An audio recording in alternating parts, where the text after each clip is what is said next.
gusto de que estés acá. Igualmente. Muchas gracias por la invitación. Jorge acaba de publicar un nuevo libro.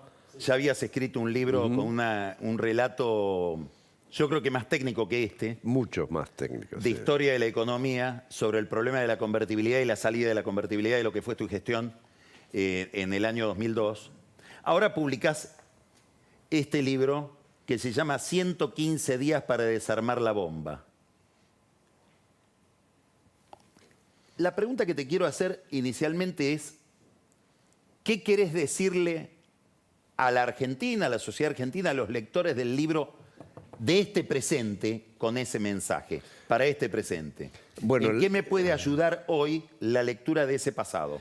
El libro tiene una parte donde habló del 2002, escrito de una manera que todos lo puedan leer, sobre todo la dirigencia y en particular la dirigencia política.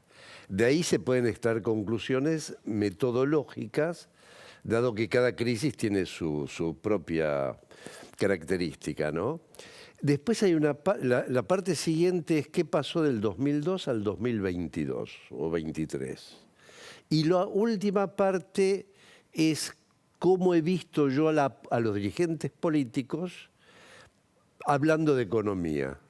¿Cómo ven la economía? Y termino señalando las características que debería tener un plan económico y cuáles son los problemas de la Argentina. Bueno, ya hiciste la entrevista con esto. Anda contestando. Entonces, pero el libro está hecho, nuevamente, es un ensayo. Y creo que es muy útil, perdón que lo diga yo, pero para entender el presente y proyectarnos un poco para el año que viene, ¿no?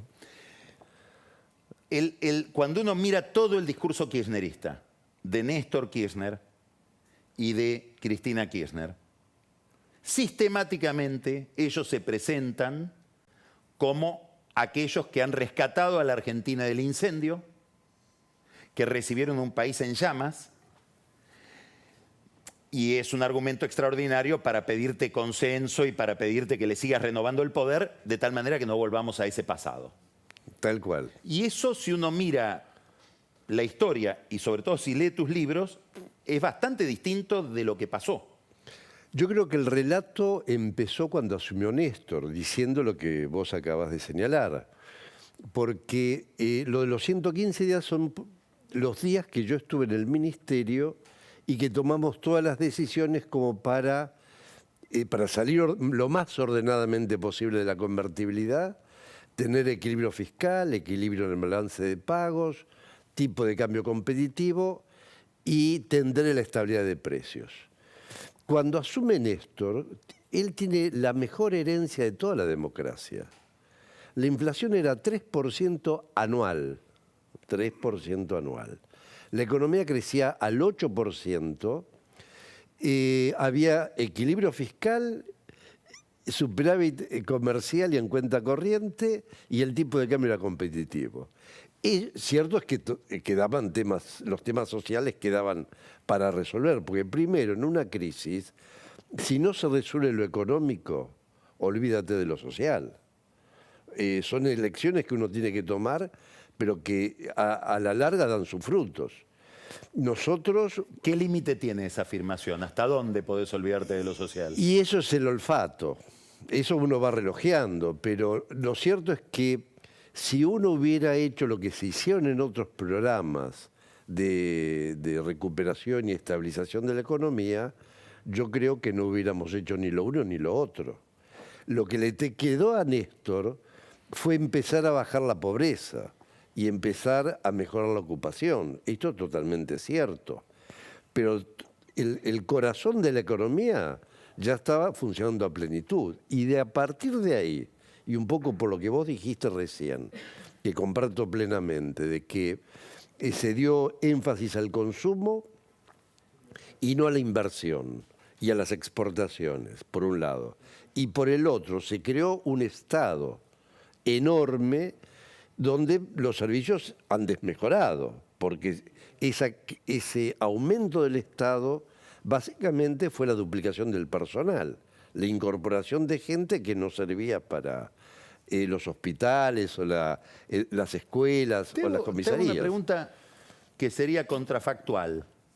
Vamos a ver ahora el 25 de mayo la conmemoración, la autocelebración del kirchnerismo por estos 20 años. ¿Cómo te hubiera gustado que hubiera seguido la historia de la economía argentina durante los gobiernos de los Kirchner? Distinto de lo que fue. Que se hubiera continuado manteniendo los pilares que empezamos nosotros a principios del 2002. Mantener una macroeconomía lo más equilibrada posible. ¿Eso qué significa? Significa que no hay atraso cambiario, y no hay atraso tarifario, y no hay atraso salarial. Eso va siguiendo como el funcionamiento de la economía. Y que el Estado hubiera mejorado en términos de transformación y prestado mejores servicios. Y se hubiera dado énfasis en la inversión para que la macroeconomía sea sustentable. Si no hay aumento de la inversión, de la capacidad productiva, la macroeconomía choca, demanda contra oferta y aumentan precios. Todo lo que pasó después va en contra de lo que empezamos a hacer en el 2002. La inflación del 3% de Néstor, él la deja a 15% con control de precios y fraguando las estadísticas. Y atraso tarifario. Y atraso tarifario. Y ya los equilibrios empezaban a tambalear. Con Cristina desaparecieron. Desapareció el equilibrio fiscal, cuenta corriente. Se había llegado a tener 40.000 millones de dólares de reservas. Se empezó a perder la competitividad cambiaria y la inflación terminó en 25% y la pobreza, que había bajado al 25%, subió con Cristina al 30%. Vino Macri, la pobreza subió al 35% y la inflación al 50%.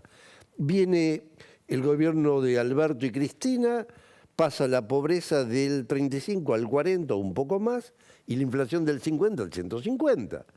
Con lo cual, de alguna manera, uno siente tristeza y bronca. Es como que no hemos aprendido nada. Y no hemos aprendido nada porque la política ve a la economía con un sentido voluntarista y mágico. Cuando nosotros lleguemos, que tenemos voluntad de que el país salga adelante, la cosa va a cambiar. Y mágico porque el presidente va a decir que hay que ir para allá y toda la economía va a ir para allá. Nunca se discuten los instrumentos. Se dice vamos a crecer, vamos a bajar la pobreza, aumentar las exportaciones de valor agregado y nunca dicen cómo. Y cuando llegan al gobierno siguen haciendo más o menos lo del anterior, pues no tienen ni un programa ni creatividad. Entonces la verdad que es muy decepcionante, pero bueno, un poco el libro habla de todas estas cosas como para decir, hay alternativas, podemos hacerlo, pero yo comento bien en la primera parte de que para salir se requieren varias cosas. Por ejemplo. Tener un programa económico, nosotros lo tenemos de hacía 3 años, tener unicidad de la política económica. No puede ser que uno, dentro del gobierno, uno decida tasa de interés, el otro el tipo de cambio, el otro los salarios, el otro las tarifas. No. La autonomía del Banco Central está muy bien teóricamente, pero en una crisis tiene que estar junto con el Ministerio de Economía. Digamos, cuando digo juntos me refiero a que tienen que pensar lo mismo. Y después tiene que haber algún acuerdo político.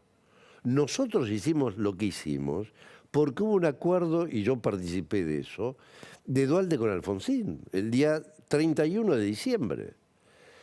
Y eso dio mayoría en el Congreso. Y yo era diputado en esa época y con Lamberto, que era el diputado, y los dos éramos un poco los referentes económicos del justicialismo y del radicalismo, estaba Baglini y Jesús Rodríguez. Y éramos gente que hablábamos. Vos contaste, creo que en el otro libro, supongo que lo contarás también en este, que la única concesión que hiciste de contarle a alguien cuáles eran las medidas que iban a tomar que eran un secreto que tenían para preservar Sí, las sí. mismas medidas y no someterte a presiones de todo tipo, fue con el radicalismo, Así es. Más que con el radicalismo. con un grupo de radicales. Estrictamente fue con Alfonsín y Zurruil. Y ellos se encargaron de hablar con Baglini y Jesús, que después nosotros con ellos le hicimos más extensiva el programa. ¿Vos crees que hoy la política argentina, tal cual la ves diseñada, cuando mirás las internas, cuando ves la calidad de las discusiones, cuando ves, daría para una operación política de este tipo, para lograr un consenso mínimo entre dos bloques que te permitan después rodar el programa? Hoy no. Partiendo de la base de los dos grandes grupos, ¿no? Cambiemos y Frente de Todos. No porque se ha llegado a un nivel de como de lucha fratricida. Ni se saludan, se pelean, se hablan mal.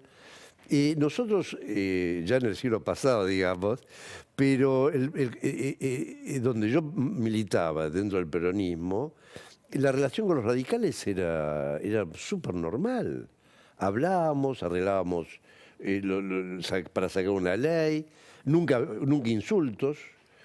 Hoy día no está ¿Cuándo eso. empezaron, te pregunto una curiosidad histórica, las conversaciones con Alfonsín ¿Sobre qué tema? sobre la salida económica de la convertibilidad? Digo, durante el gobierno de la Rúa. Yo te voy a contar una anécdota. En agosto del 2001, antes de las elecciones Sí. del 2001, Alfonsín, un sábado a la noche, en un asado, dijo, este gobierno hay que salvarlo con Duhalde, el gobierno de la Rúa, con Duhalde como jefe de gabinete y Remes ministro de Economía.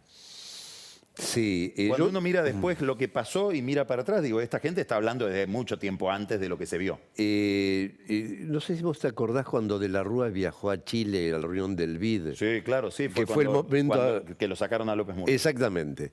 Ahí yo tuve un primer ofrecimiento del Banco Central, para ir al Banco Central. Cuando pregunté, ¿para salir de la convertibilidad?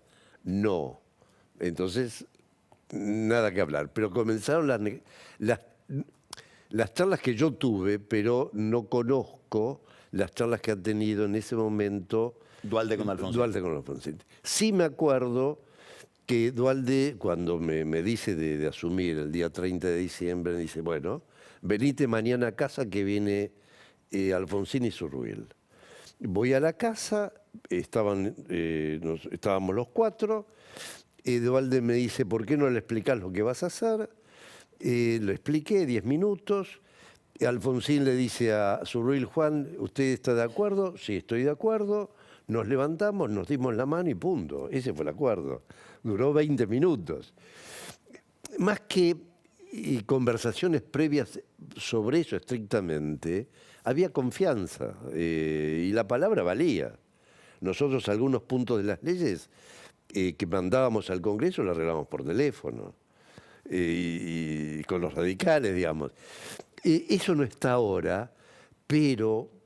la percepción de la gravedad del momento puede producir Exactamente. Yo creo que el miedo disciplina. Todo lo que hicimos nosotros y ese acuerdo fue porque estábamos al borde del precipicio.